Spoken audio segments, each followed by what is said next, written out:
Thank you so much, Your Excellency, the governor and all the leaders here.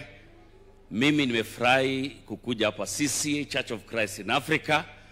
This is my church, this is my home church, and I'm happy. My father, who is also a deacon, is here, Bwana Oscar Otuchi. Thank you so much. Thank you so much. He traveled and made sure that he's here because you are coming.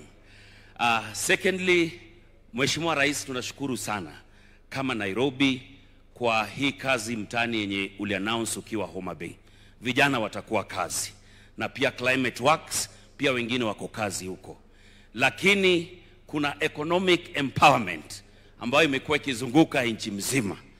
Sisi hapa Nairobi inakaa economic empowerment baada haijatufikia. Na sisi na ma-MCA tuna mpango na tunataka kukuambia hapa saa hii ili pia ma-MCA warudi mtaani waanze kuactivate.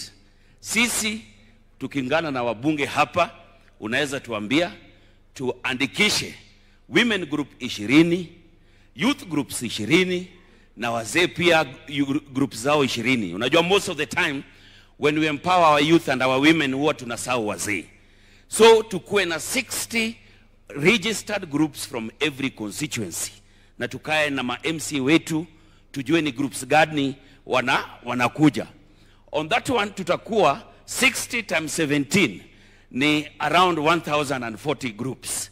1040 groups. Hiyo siku tu kila ward walete 20 members from every group. Hiyo siku tutakuwa na watu 20,000. Alafu tuende pale Lang'ata kwangu pale Ulinzi Grounds. Na ulete mali. Wachana na ile ya 40 million ya juzi ya Sudi. Kuna hii ya 3 billion unataka kutufanyia kama watu wa Nairobi. Bado wajalia, bado wajaanza kulia.